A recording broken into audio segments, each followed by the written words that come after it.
who we regarded as the serious, real Olson people. And I've since heard that we should add a fourth category, Olsonists. I can't say which these three are, but they are. And they don't care. And they don't care, right? So Stephen Barabam's going to begin, and then Bob McDonough, and then Martha Treichler. So here we go. Hi. Martha Treichler was talking about what she likes in Olson is some of the narratives, the stories of, like the story of Mary fighting his bull, and the story of sailors in the Gulf of Maine and all that. And I have to say that's one of the important elements. When I went on to read the poetry of Jack Clark, Olson's student and very amazing interpreter, and great poet in his own rank. I couldn't understand. At first, I couldn't appreciate the poetry of Jack Clark because he doesn't have those kinds of narratives. That he's analyzing things and doesn't have narratives and doesn't have the grandeur. The grandeur of grand rhetoric of Olson, but certainly a great poet in his own rank, John C. Clarke. Now, but there's an interesting passage here in a poem called "For Robert Duncan." You see, "For Robert Duncan" is probably the easy title of it, but there's actually like 4 lines. It's a 4-line title, 4 underlined things at the top. "For Robert Duncan, who understands what's going on, written because of him." March 17th, 1961.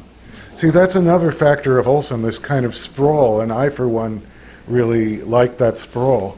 And so we have this 4-line title.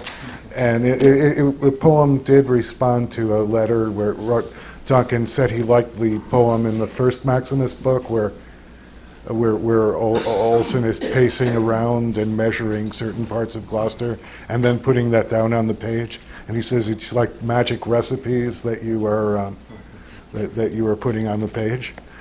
But anyway, here's a point where after in this poem, where Olson has been has gotten into very great detail about the Dogtown section of Gloucester, which is an abandoned village where once people lived, and now it's just cellar holes is the only recollection of human presence, and there's trees and little streams but and he's gone into very painstaking detail that most people aren't going to be interested in about the about where exactly the people you could look where the people who lived there lived and in what years and all that. And the poem, and then he gets to a point where there's this story he said he could tell. There's actually he wants people to realize that he prefers the theory that these people who lived in this ghost town were fishermen or mariners, and who had their reasons to be there, even though it was far from the shore and they had to trudge around with their fish to get to this place. But they had their reasons to be there, apparently about protection from certain elements in the coast, pirate ships and so forth.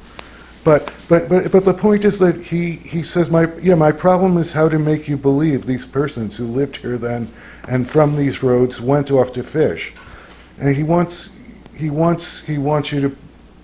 people to believe that these were, as he believes, that these were fishermen and mariners. And then he gets to this point where he says, so far some of them went out. John Adams was the name he took, actually born Alexander Smith on the back road, was with Christian mate when said crew busted Bligh, and said Smith of Dogtown's people now breed in New Hebrides.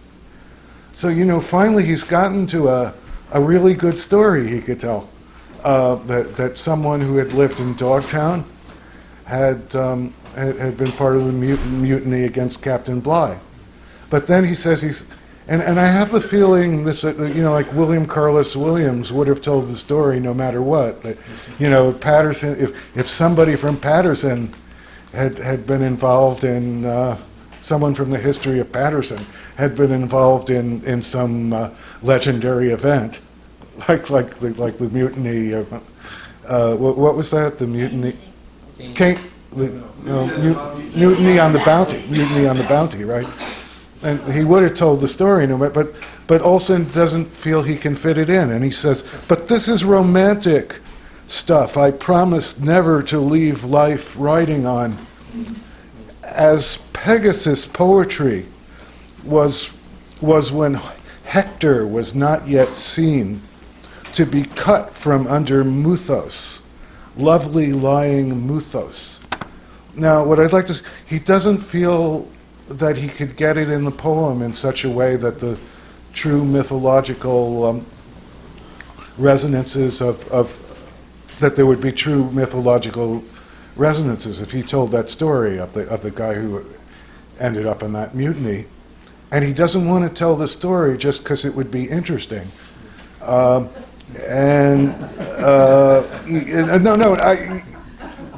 For the reason that it would be interesting. He has no. I'm not. You're laughing because it sounds like he wants to leave out interesting things. Yeah. No, I mean, but just. That's why you never went to Hollywood. Yeah, but what I mean is he's not going to throw it in just because just for the fact that it's interesting. And he says, and then this shows how fast his mind works as these lines work. As Pegasus poetry was, the poetry that will get you flying high in your imagination, like on the horse Pegasus, the flying horse Pegasus of legend. He doesn't want to throw this in just because it would make you feel good and have you flying on this horse. As when Hector was not yet seen to be cut from under Muthos. Now, what I think that means is that people had written poetry about interesting, legendary, exciting figures like Hector, based simply on it's interesting to write about that, but they cut him from under Muthos. In other words, removed him from the deep mythological resonances that would be the only reason to seriously be talking about someone like Hector. And we were talking about about the meanings of mythological things. But you would, there's a lot of poetry that's purely romantic that would talk about Hector, though Hector removed from deep mythological references. So are you suggesting that he wants to go back like before Homer to some earlier? I know he will use. Hector would be a good figure to use for him or for anyone else, if it stays connected to myth and its deep things, and he was able to do it with the story of Mary and his bull in Dogtown. Yeah. So he wrote the poem, and there's all kinds of wonderful mythological references. But take this: when Hector was not yet seen to be cut from under Muthos, when people were not seeing that kind of poetry that would only that would celebrate Hector only because he was based only on that's an interesting story, rather than without them cutting. And it was not understood for a long time that you were cutting. If you did that, you were cutting Hector away from Muthos. And in fact, I looked this up. I said, wasn't Hector the man who was dragged around after he lost, because he was after his side lost, the Trojan side. So I think Olson has a specific reason for bringing Hector in, that he's saying that when you talk about him only because he's interesting and you can make romantic poetry out of it, you're dragging him around. Someone created this image once of Hector, or there was such a person who was made into a legend. But if you don't, but if you remove him from myth, from serious, cosmic myth, it's like you're dragging him around. And lovely lying mythos. The thing that comes out of your mouth that's lovely and that's lying in the eyes of scientific thought that only recognizes scientific statements and not mythopoetic statements. Lovely lying mythos we breed again right out of, well, you see, then if anyone recognizes this line, I'm just going to leave out the rest of the line to get out of some of the other controversies. It becomes very it becomes truck driver Olson. If you remember, Martin Duberman said there was sort of a truck driver side of Olson's mind. In terms of sexuality and the sexual reference that follows might strike people like that. I don't know, but anyway, so Olson wants to tell there's a lot of really serious mythological material and the stories in Olson, and there are other narratives where he's just telling the story of Martha mentioned the Gulf of Maine. I remember, and then there's a poem called The Gulf of Maine. I don't remember that one actually, but it's a sailing story, right? It's a story from the 1600s. And there's another last volume of it. And there's another one about a ship called the Growler that runs into deep difficulty, and Olson in introducing it at Goddard College, that book, the new Mythologos book of Olson's collected lectures and conversations, has his talk at Goddard College, and there's even a book specifically of Goddard College. But he introduces one of these sailing stories, about the Growler, and he says, it's not a metaphor for anything, but it's a story, but you can't help, but it gets, when you read it, you feel yourself entangled in other things, but besides simply the storytelling. And he says, and this is, imagine someone punning on the word pun. He says, don't you feel that, he asks the students gathered around, don't you feel that there's something that's punching out of that story? Like he seems to, it's like, don't you see double meanings created and something that's sort of, I imagine sort of punching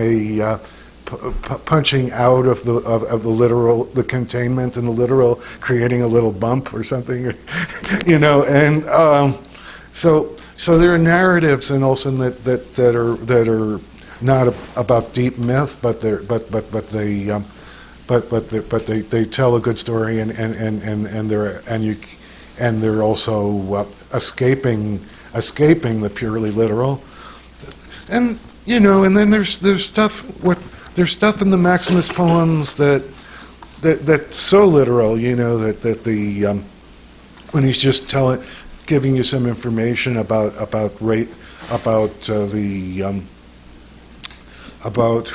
someone who won a race in the Gloucester yearly races of ships. The Nanny C. Boleyn and how it came in 14 hours and stuff. And I get, he starts doing this in the there's three Maximus books. He starts doing this in the second, giving you these little bits of information that you wonder why you're reading it sometimes. And but it's like, I think this is his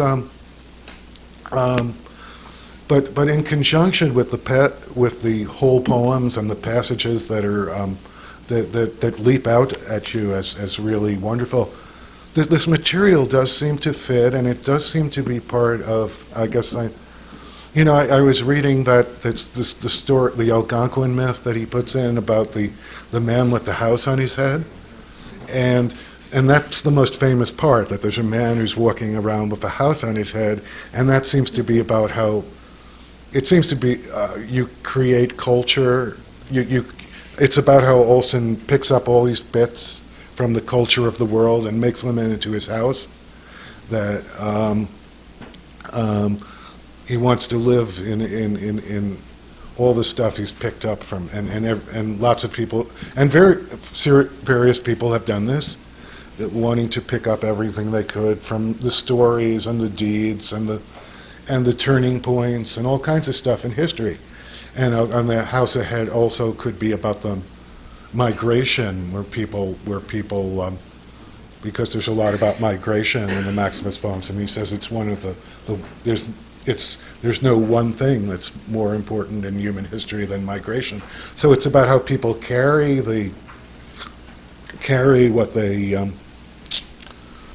what was invented in one region, how an ethnic group, say, carries what was invented in one region, brings it to another. But why on the head? You'd think that a person could just carry this around them like a body. The things that they've,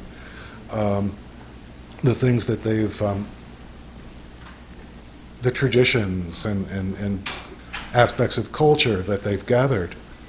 But I think it's because see this story, and I can't tell you what Olson's deliberate motives were for putting this incredible Algonquin story in it. But I interpret, like, you're wearing this house on your head because you don't want to be living in culture at all times. You just want to be looking directly at the world, sometimes stripped of that. The passage in Olson about being left naked and seeing the world like as if it had seeing the world as if it had never seeing things as if they had never occurred before. And I'm ruining the passage and paraphrasing it, but so there's the house you have on your head is not something you want to be living. You're carrying it because you don't want to live in it all the time, and you're and if you stop looking straight ahead at what's in front of you, you're going to do damage to that house. It's going to fall down from your head. But but also in the how much more time do I have? No, A couple of minutes. Okay. 2 minutes. Okay, that's perfect. I've thrown away everything I wrote when I was at home trying to prepare for this. But I was. This is what I was thinking about this morning. There's also a the story about the man in the house with the house on his head is also involves a couple that are dancing around a tree, and the man who's just walking through the forest hears them a week before he gets to them, and he finally comes up to them and he says, "What are you doing?" And they say, "Well, there's this raccoon at the top of the tree, and we're trying to, if we dance long enough, the tree will fall down and we get the raccoon." And the man says, "I can show you this other way which has come into this land, this new idea is," and he shows them about chopping the tree, so they give him the skin and they keep the meat. And I think this is relevant, once again, without knowing Olson's intention in putting the story. This is relevant to Olson's struggle of trying to get at the meat, at the essence of Gloucester. And in the first Maximus book, he seems to be he's very focused on serious moral questions about Gloucester's present and past, and trying to figure them out. What motivated those people to come to Gloucester at 1623? Those particular settlers. Was it Puritanism or was it fish? And that's the exact quote. And what exactly led to a fight with people? What exactly was at stake in the fight with the Pilgrim people from Plymouth who came up and fought with them the next year in 1624? And what should we and what's the most important thing to say about John Burke, the maverick, the maverick councilman in Gloucester who was disgusted by some of the corruption and wouldn't stand up when someone was being honored. You know, he's hacking away at these kind of moral questions, as if like one would be hacking away at a tree, and you could get at the meat of Gloucester. But the kind of, I think, it's this mythological thinking, and you're not really ruining the tree. It's going to spring up again, and maybe about 2 or 3 times in one's life one could get at the inner meat of Gloucester. Whereas in the later books, when he starts throwing in these things that may seem kind of trivial about Gloucester, amidst all the material that doesn't seem trivial, but it's almost like he's doing the dancing around thing, where he's in this exercise of focusing on Gloucester and energetically staying close to Gloucester in a ritual movement that which is activated by his taking very seriously and putting down his poems everything that springs to certain things that spring to mind about his beloved city. So it's more like the tree dancing, I think. And they create this trench as they're dancing in the story, and it's almost like he's hiding some of his abilities as he goes around and around, and he's falling into the earth, and and it has that whole trio, by the way, that going around the tree. It's you're going to do something. People are going to do something about poetry and truth. There's that trio in there of topos, and tropos that he talks about. Now, going around the tree has all of them. It's the tropos, it's the turning, it's the imprinting himself on the earth, which was important to Olson's idea of typos. Well, imprinting, how the person is imprinted, and it's the dedication to his homeland, his topos, his place. Okay, so Thank you.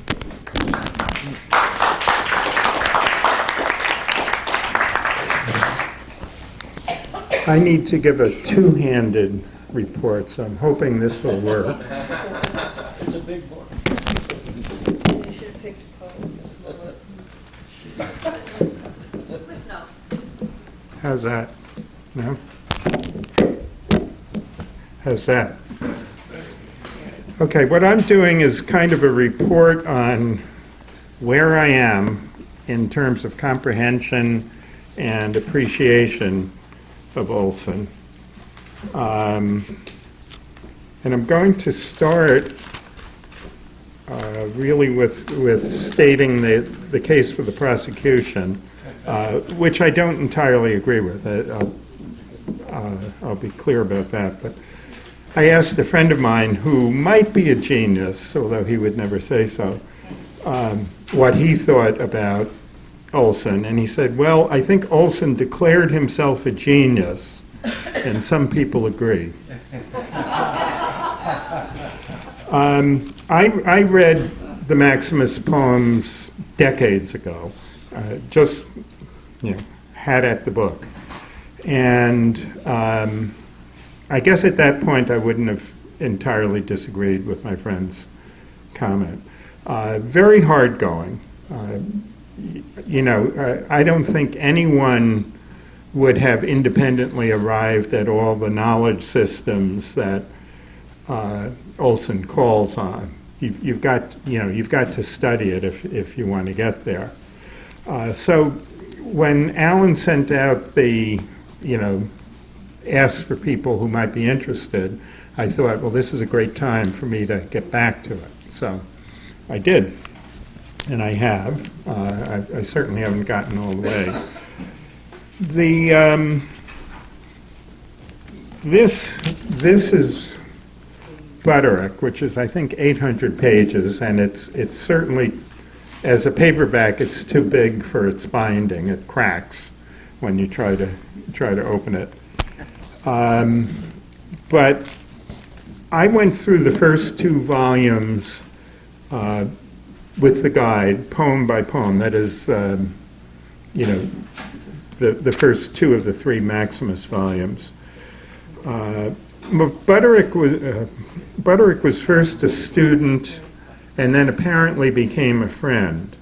When Olson was diagnosed with liver cancer, which would take him very quickly after the diagnosis, he asked Butterick to assemble Volume 3. And he said, "You won't have any trouble."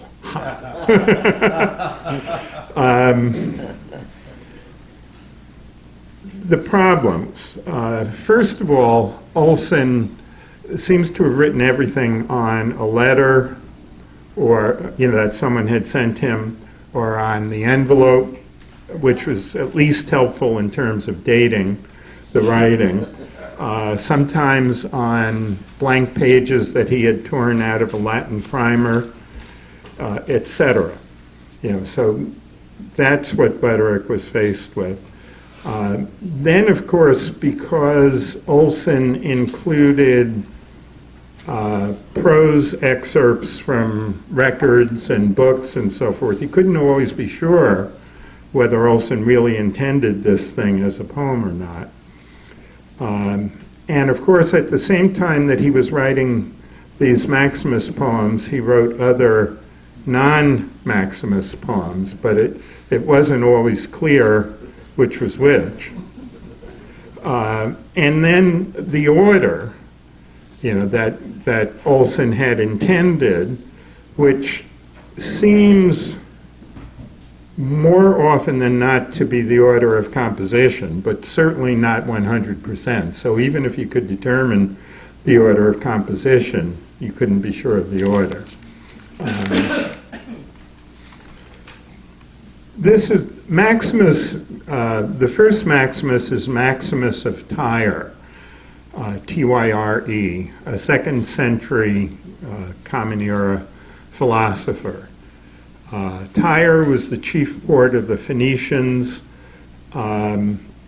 which made it also very near the beginning of what Olson sees as a 4,000 or 5,000 year progression of Indo-Europeans, from there all the way across the rest of Asia and Europe and the Atlantic to Gloucester, which he thinks is the end. You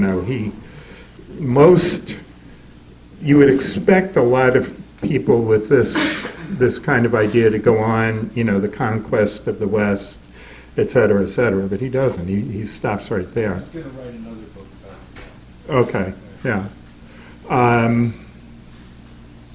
Like Gloucester, Tyre also happened to be a coastal island, right off the coast, so not part of the mainland.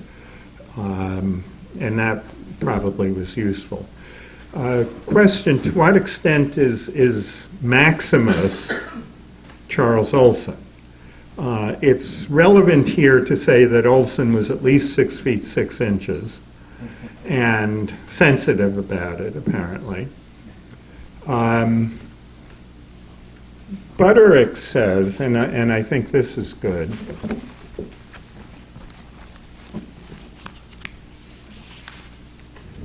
if Maximus reflects the poet's life, it is as a personality seeking completeness, as an allegorical figure. It must be on the order of, and all the rest of this is hyphenated, man becoming all that he might become. And I think that works out. I noticed last night that in John's paper of the different myth systems, Olson is mentioned 5 times with specific systems, and I think there are a couple of others there that he touches upon that from John's categories. And then also in the idiosyncratic creation of myth.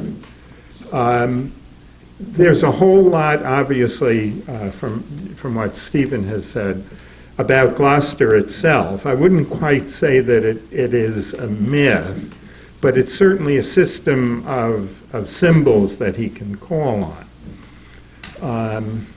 So one question that you've got, how far are you willing to go with all of this in order to read it? It occurred to me, I really think that probably if you decided to learn Portuguese and then get whatever the equivalent of the Norton Anthology of Great Portuguese Poetry is, that would probably be comparable to the amount of work that you've got to put in here. And I'm not stating that as an objection. I mean, I don't feel it's, when I start reading a poem, it's not one of my desires to come out as ignorant as I went in. If I learn things, that's good. But there is a whole lot to do there.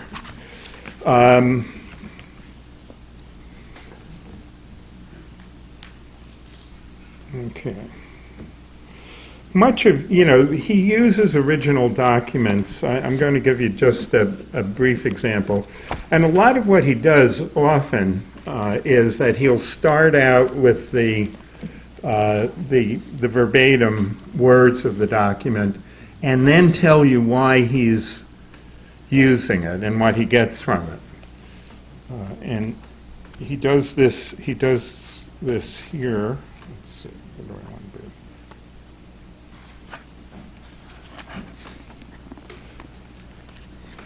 So this is the poem. It doesn't have a title, but it's set clearly as a separate poem. A contract entered into by the aforesaid ship or vessel owners of the port of Gloucester to divide their losses by agreement to share insurance on said vessels or ships of their ownership. So that's the title of an insurance contract. And then in the middle of the line, he goes back to himself. How I know that the Dolphin and the Britannia were definitely by B. Ellery's owned vessels, which the daily entries on his business of supplies and services were or included, obviously, trips including a southern voyage each year from what sounded like his back door at the Green, signed himself B. Ellery Dogtown. So that's the poem. And of course that's that's extreme, but it's not unique, and it's not the most extreme in there. Even when he's not quoting legal documents verbatim, Olson is often communicating or trying to communicate information. And I do think that sometimes that limits intensity and interest. I mean, if you're with it only as a way of getting something, you're going on from one place to another and getting something that you trust will be useful later on. There are wonderful moments in here, too. Let's see.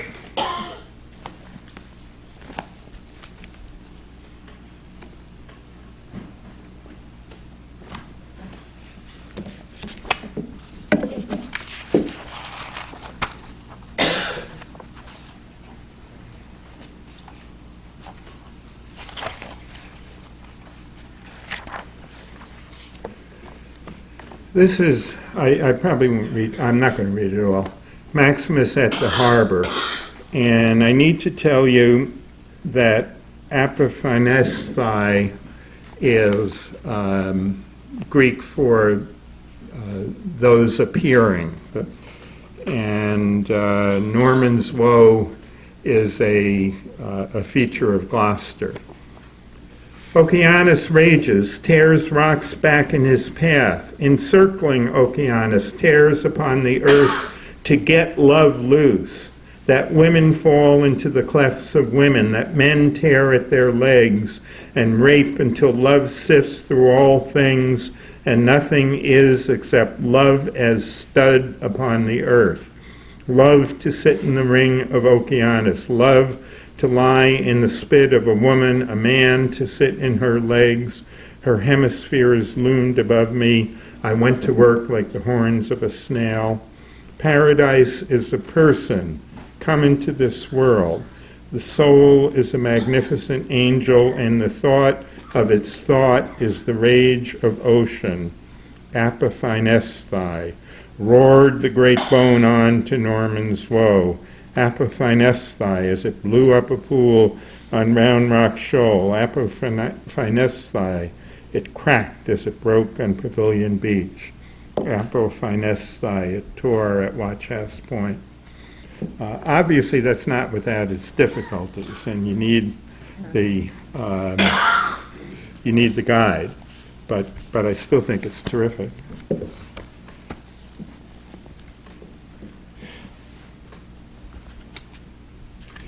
As journeys in literature tend to be, this idea of the thousands of years migration ending in Gloucester is allegorical, at least roughly. It's a quest for self-realization. Gloucester becomes a kind of great good place, although that probably applies much more to early Gloucester. Olson did not have much use for what the United States of America had become in the 1950s and 60s, which he found oppressive and controlled by money. Okay, so where am I? Butterick is an enormous help. He answers not all, but really most of the questions I have when I try to look at the poem by myself. But the thing is, this isn't really reading. I haven't gotten to the point where I'm reading Maximus yet. I'm decoding it with Butterick's help. And I think it will take me at least one more go-through with Butterick to get to the point where I might be able to read it. And I'm going to try to do that. I'm 67 years old, so I don't know how this is going to work out. But you would do just fine. Live long and prosper. Well, I hope so. Thank you. I think also reading Olson's shorter poems, and from what I've been able to gather, his letters and the prose are all going to contribute to this kind of reading. So maybe next year, I don't want to do another panel on Olson, but I will at least be willing to answer questions about how far I've gotten. So anyway, I'm not quite sure that Olson is a genius. I don't, he's done an enormous amount of research, but I don't know whether that makes a genius. I'll see. Maybe later on I will be able to make that decision. But I do feel he's worth the effort. Okay, thank you. And check on the non-Maximus poems. Yeah. Do you want to hold it, or do you want it on the stand? I just have it on the stand. Oh, okay. Is that an announcement to make? We're going to ask for questions. We were going to wait until the Or wait last. till the Yeah. end. Yes, but we're great. Michael, you have an announcement to make? We'll make it later. Can you push the microphone? Well, then Yeah, I'll it's ask got to you. be really close. Is this close enough? Yes. That's good. Well, speaking of being 67, Bring the mic Pull it down. down a little. Maybe between your legs. as a student at Black Mountain College during the 1948-49 school year, that sort of dates me. I haven't got as much time as Bob has to learn about Olson. I took 2 classes from Charles Olson, a literature class and a writing class. He did not read his own poems or ask us to read his work. He expected us to do a lot of writing and we discussed each other's work. We had individual meetings with Olson to discuss our work too. I thought he was a great teacher, and I used his methods in my own classes. In our literature classes, he had us read a lot of the Odyssey. He admired Homer and his heroes. He had us read a lot of Melville, Pound's Cantos, but he also let us do our own reading. And one of the features of his class is that we could all come in and say, what do you think of this writer? What do you think of that writer? You know, and he'd read everything, and he respected our reading, and he told us honestly who he thought was good and who he thought was not so good. And I didn't think about Olson for a long time, because he generously invited me to send him some poems after I left Black Mountain, so for a year I did. And then John Roach introduced him to me again, and I began to realize that Olson, after 1949, might have been a different person. And so I started to look for what that Olson could have become. And the Olson that I had seen from his classes was very much a pilgrim, and I thought Alfiera's reference to him last night in your paper was just really hit the spot, because Olson, to us, was interested in the hero, in the history, and particularly in the narrative. And so when I started to look for what Olson became later, I saw some of those same things. And I can't say that I spent a lot of time on the Maximus poems. I hurried on by. And I found out that Ralph Maud's selected letters were wonderful. I thought that they were even better than the volumes of all the letters together.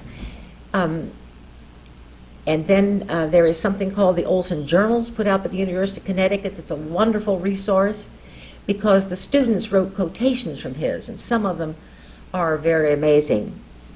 But then I came to the Beloit lectures, Truth and Poetry, and to me, that showed again that Olson, just 2 years before he died, was still the pilgrim, still looking for who mankind was and what was the most important thing to do and what was real truth. And his sentences are very disconnected. As the professor who was writing the introduction said, the faculty couldn't make head nor tails of anything he said, but the students liked it. And so I felt that it was just a perfect example of the pilgrim still working away and trying to find out, still on the pilgrimage and still finding out things. And so what I wanted to do is to just read a few of the quotes from the Poetry and Truth, as he himself called it, the Beloits, and see what you think. Tropism. Well, maybe here we want to go to the dictionary meaning of tropism. Tropism, most of biology students would know that the sun shines on the plant and that something in the plant leans, okay? The dictionary says it's the orientation of an organism. Remember that word organism, usually by growth rather than by movement, in response to an external stimulus. Olson says tropism is the maneuverer, the management. It's ourselves. The meaning of tropism is ourselves in the sun. We are darkness. Our condition inside is dark. The unknown is yourselves insides. To light that dark is to have come to whatever it is I think any of us seeks. 20 years ago, when I knew there was sun inside myself, so that every other human being and everything in creation was something that I could see if I could keep that experience.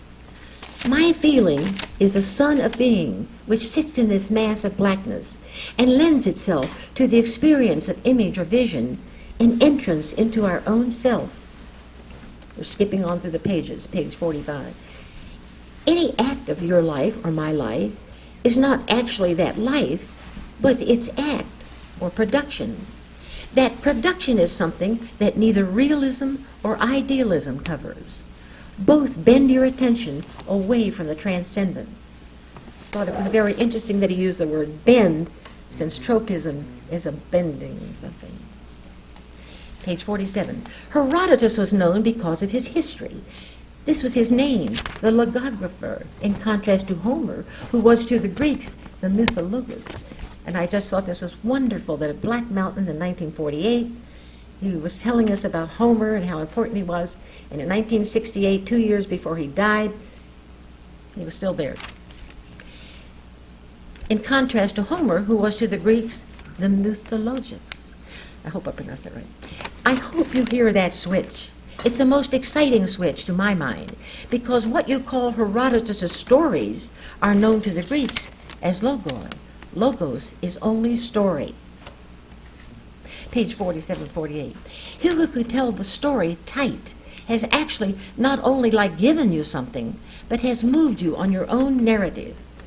Page 57. This last of three and firmest, I think, of the aspects of what I've brought to you all this week. To tell you the truth, I don't think I'm saying much more all week than that is our occasion of truth, that we are organic. As creatures of organism, the original difficulty is that of the soul having its chance to realize its separateness from the body. And that when that happens, I'm tempted to try to run the ball on the sideline by saying that in order that you realize how topological that is, instead of how spiritual, you're there, three things that are going on at the same time, as these three parts of you are, seeking to reach a fourth, where the mind refuses the soul any further progress, will not let the soul into the heaven of itself, and at that gate you suddenly have nothing but matter. I just wish at this moment to fiercely see if truth can be said to be itself, and if possible, that matter is the fourth scalar, the world which prevents, but once felt enables your being to have its heaven. I dare say, I hope, for some of you, this sounds like what it sounds to me as pragmatism.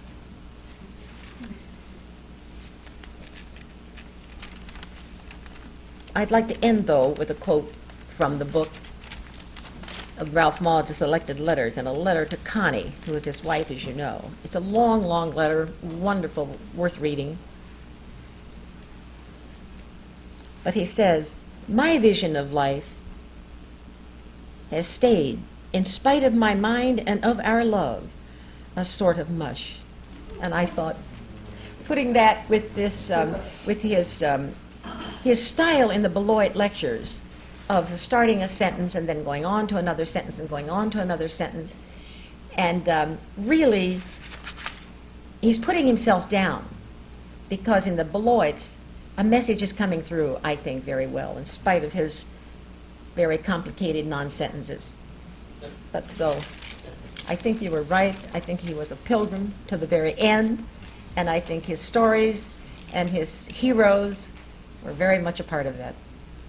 Thank you. I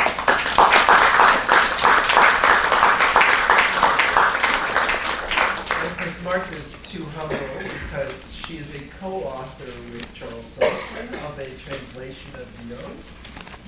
You want to tell about that? Yes, that was very nice. This just shows the kind of generosity that he was as a teacher. He encouraged me to send poems, and he was very interested in my translations of Villon. We both shared this interest in history, and so I sent him a translation, and it was a very literal translation, because to me, you know, Villon was okay. And he wrote back using my translation, but making it into a poem that was, you know, and the very most interesting thing about this is that John said, oh, I looked this up in the University of Connecticut archives. And so he had them look it up, and he found out that Olson kept the original of his letter and sent me a carbon copy. And then he found out that this is sort of general practice. Isn't that interesting? So sort of seeing it. So we got permission, and if you buy Martha's first book, it's in there. Yes, they were very... A translation of what? I'm sorry. A passage from you? Villon. Francois Villon. Francois Villon lived in the Oh, okay. 1400s Oh, yeah. in France, and Okay. he Thanks, wrote sorry. in Old French, and so. And we found all these poems in her, or she found these poems in her drawer that she had written for Olson's classes. And they stayed in her drawer for 50 years. So now they're in the book. Because of John. Thanks to the University of Connecticut. And thank you, John.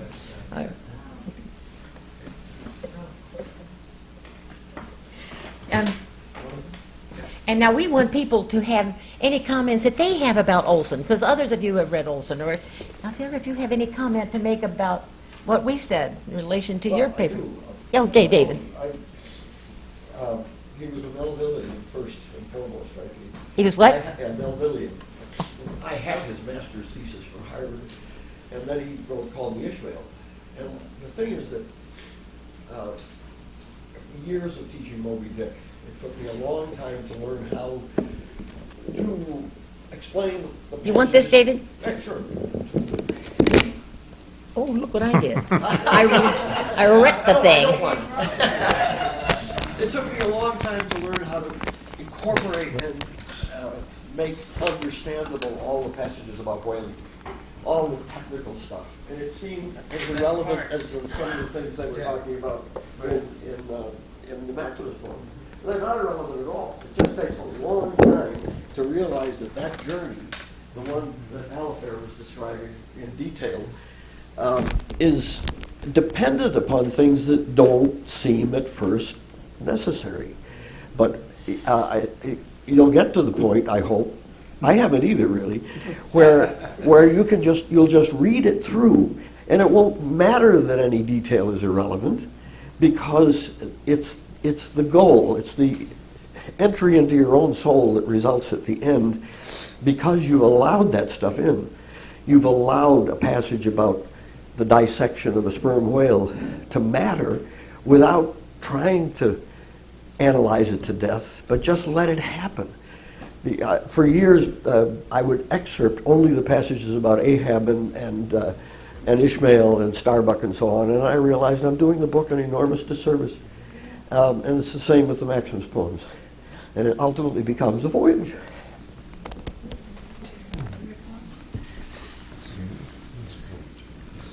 Next question? I don't know, just that it is true that when the later Maximus poems were published, that it was really not easy to tell what was a poem, what was a note in the notebook, and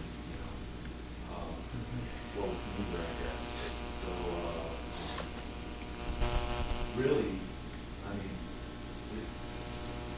we call it Maximus's third volume, but it really is. My standards of word publication. There are no notes to direct anyone in what order or what to be included. But, you know, I think it's in volume 2, there's what he calls an unwritten poem. That is, he writes a poem about the poem he would have written if he had been able to get the sources that he wanted but couldn't get. So, you know, that kind of thing is throughout, really. Okay, question. I'm just, go ahead. This is a short stop.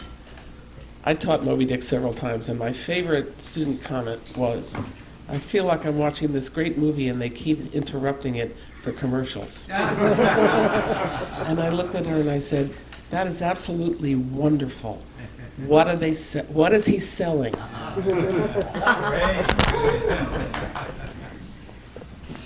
had a question. You said you hadn't decided if you were a genius or not. Mm-hmm. What do you need to be a genius? So I'm going to take notes on this. Use a little figure on your shoulder. Well, I alluded to that yesterday. A duende? Genius is the little, it's like a guardian angel, but it's a duende. Yeah, well, obviously I haven't any relevant experience, but I guess when I feel I'm in the presence of genius, it's, I feel that there is something penetrating and, that maybe I'm going to spend the rest of my life with trying to figure out. I don't find those. I don't feel that Olson goes so far, and Virginia Woolf said, when you say that you don't understand a book, you haven't said anything about the book.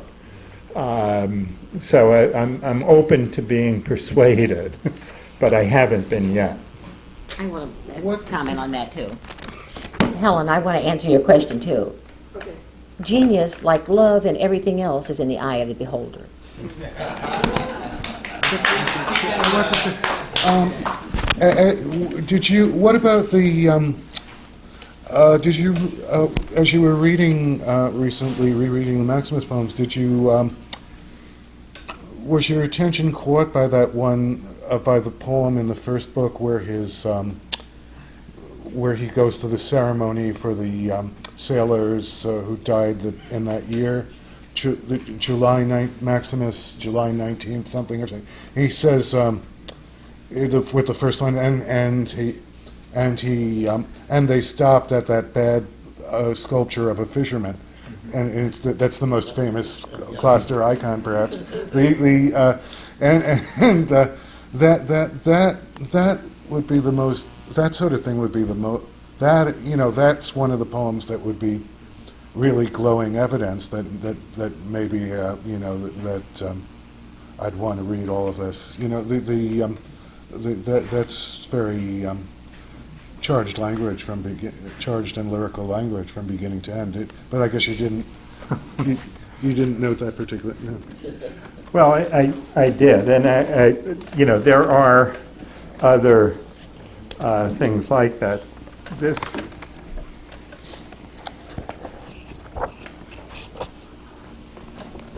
This is the last, in its entirety, the last poem of Volume 2, and it's not exactly charged language, but it's a wonderful image. I set out now in a box upon the sea for what he's doing in Volume 3, even though he didn't live to organize it. And it's funny, Charles Bohr in his memoir of Olson, what's that called again? Charles Olson in Connecticut. Yeah, he says that he and other students, acolytes, whatever, asked Olson, does that mean the Maximus poems are over? It sounds like a conclusion. I said out now, and he said, no, you don't understand. I end all my books with the vehicular, with an image of the vehicular, and actually, and if you look at the first book, it ends with a poem about Route 128, which goes over the bridge and actually gets into the part of it penetrates the part of Gloucester that's an island. It goes over the bridge, and he's wondering about how good that is that the nation can get across the bridge through route number. I wish Broderick had said what year that was constructed. The bridge over the bridge that allows Route 128 to get all the way to the island part of Gloucester. That's past the Annisquam River, and but anyways, and I forget how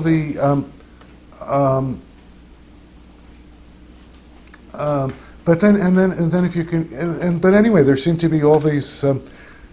I guess you have to use the word games here. That there's all these things going on, like ending books with an image of the vehicular. There's the car in the last line of the whole poem, and which but at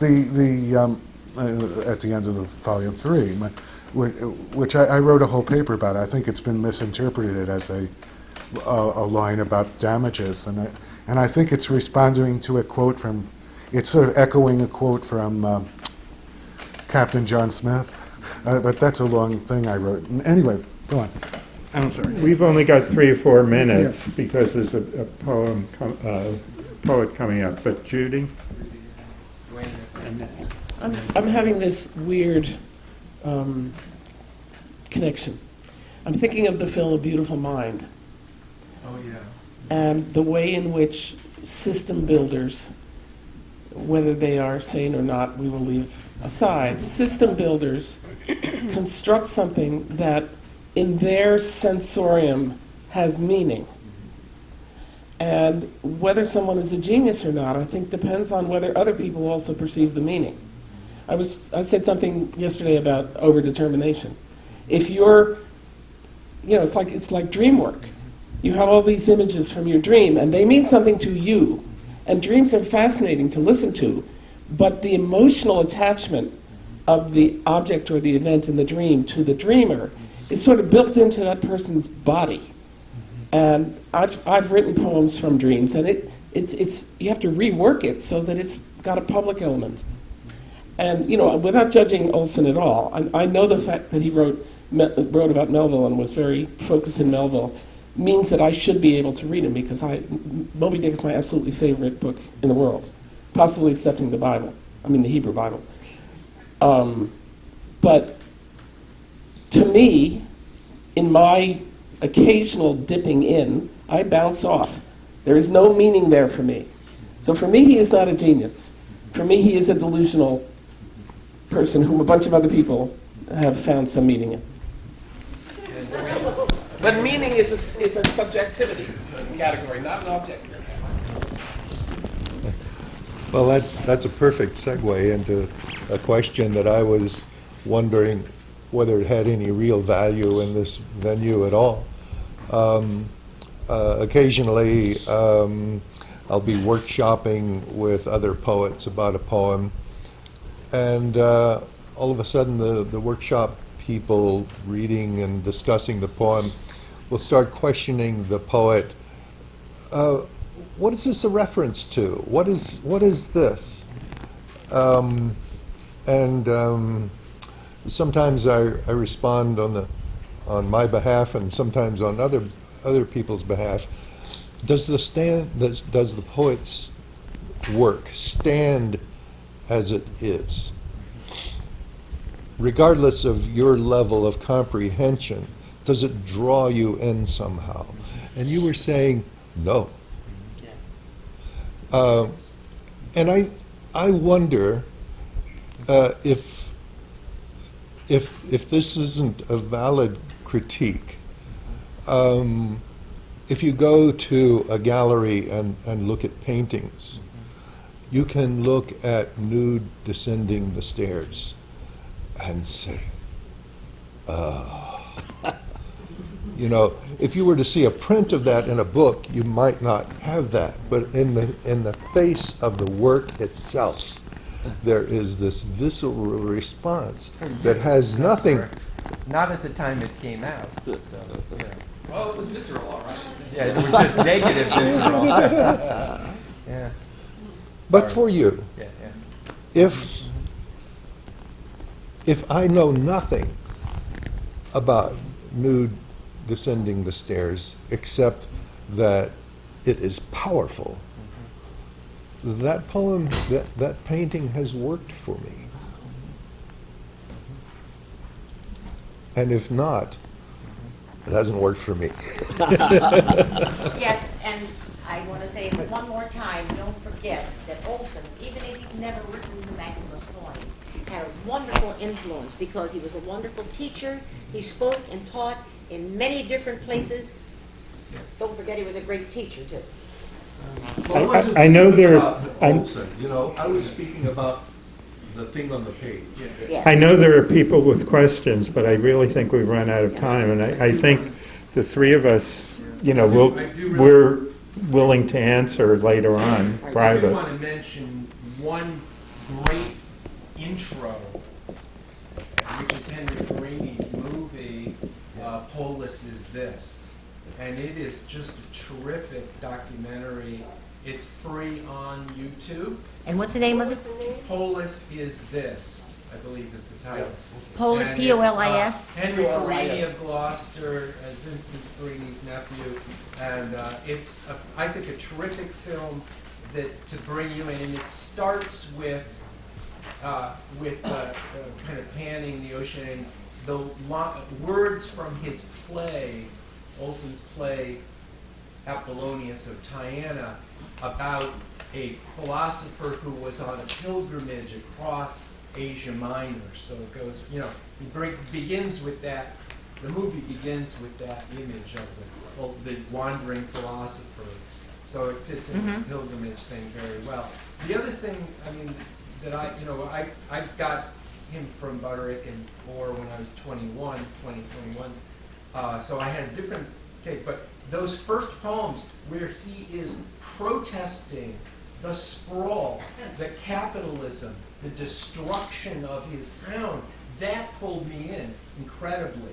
And I think those letter poems, and he did write letters to his local newspaper. He was a cranky, but he hated what was being done to Gloucester and to America.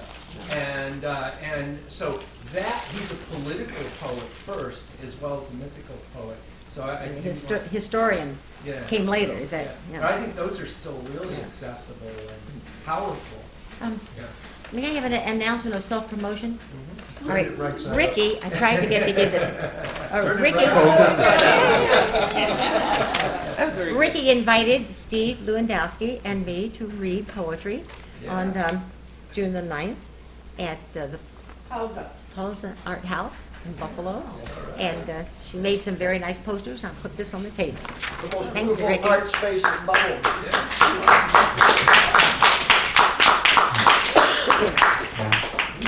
Okay,